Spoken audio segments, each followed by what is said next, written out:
गोविंद प्रभू महाराजांच्या राजमठामध्ये आषाढी पौर्णिमेनिमित्त भक्तगणांची गर्दी अशा रीतीनं व्यवस्था सर्व राजमठामध्ये आहे। श्री गोविंद प्रभू महाराज यांचे भक्तगणांची रांग लागलेली आहे। राजमठातील तीर्थस्थानाच्या ठिकाणी स्थानवंदन करण्यासाठी भक्तगणांची गर्दी, आषाढी पौर्णिमेनिमित्त भक्तगणांची गर्दी।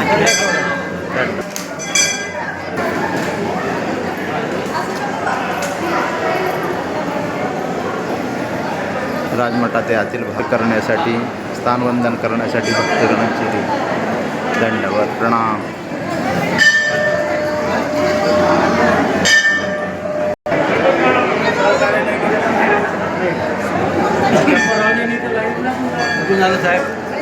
अर्चरा देवस्थान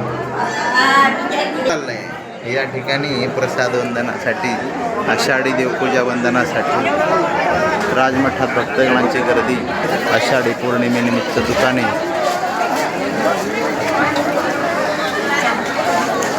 अन्नछत्र या ठिकाणी सर्वांना अन्नदान या ठिकाणी भव्य अन्नछत्र, यात्रेकरू येणाऱ्या भक्त मंडळीसाठी अन्नछत्र या ठिकाणी।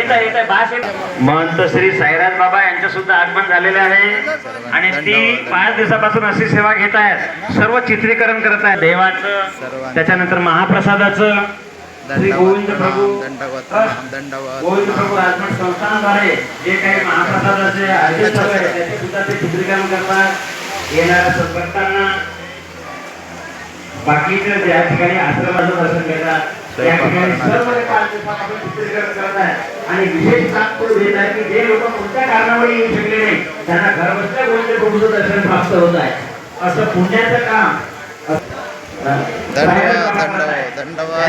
त्यांनी एकादशीला चांगला व्हिडिओ काढला आणि आज सुद्धा ते आषाढी पौर्णिमेला आपलं चित्रीकरण, आपला व्हिडिओ बनवून युट्यूबवर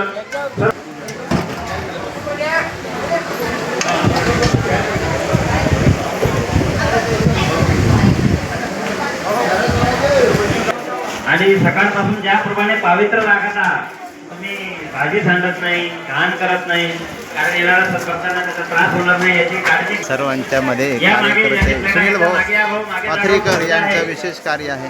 बॅगवाले भाऊ मागे या जागा उपलब्ध आहे। विशेष कार्यकर्ते सुनील दादा पाथरीकर या इकडे मागे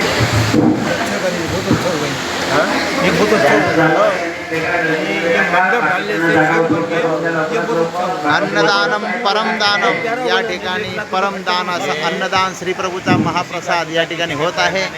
श्री राजमठ देवस्थान यांच्यातर्फे हे अन्नछत्र यात्रेकरू भक्त मंडळींसाठी केलेले जात आहे। विशेष रूपानं सर्व श्री गोविंद प्रभू महाराज की जय। आपणाला या अन्नछत्राविषयी माहिती देत आहेत या ठिकाणी आदर्श असे व्यक्तिमत्व श्री निरंजन मुनिदादा बिडकर आणि त्यांच्यासोबत अध्यक्ष मनीष भाऊ बिडकर आपल्याला माहिती देत आहेत, मुलाखत देत आहेत। प्रभू महाराज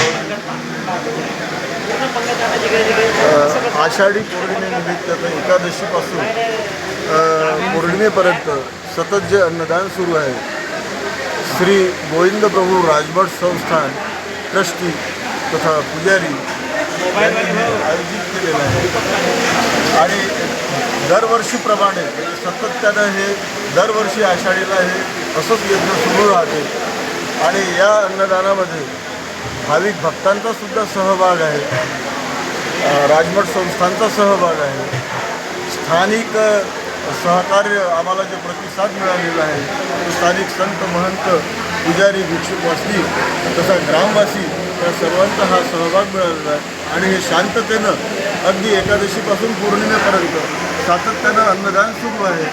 अन्नदानाची सुरुवात सकाळी चहा नाश्ता, दुपारी जेवण, रात्री जवळजवळ 10 ते 11 वाजेपर्यंत हे सतत अन्नदान सुरू असते आणि या अन्नदानामध्ये साधारण हे जे भाविक भक्त आहेत ते सुद्धा सहभागी छोट्या मोठ्या प्रमाणात झालेले आहेत। सर्वांनी या ठिकाणी सहभाग नोंदवलेला आहे आणि हे सुंदर असं तऱ्हेनं श्री गोविंद प्रभू राजमठ संस्थानतर्फे अन्नदानाचं सत्र सुरू आहे।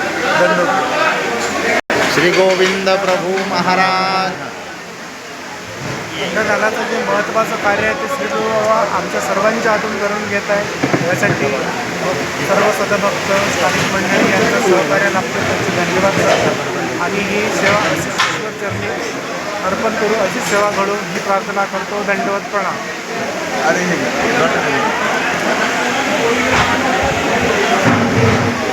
असं हे अन्नछत्र या ठिकाणी भव्य दिव्य स्वरूपामध्ये होत आहे. श्री प्रभू महाराजांच्या कृपा प्रसादानं सर्वही भक्त मंडळी एकजुटीनं हे अन्नछत्र कार्य करत आहेत. गावातील पुजारी मंडळी, सद्भक्त मंडळी या ठिकाणी अन्न वाढण्याची सेवा करत आहेत.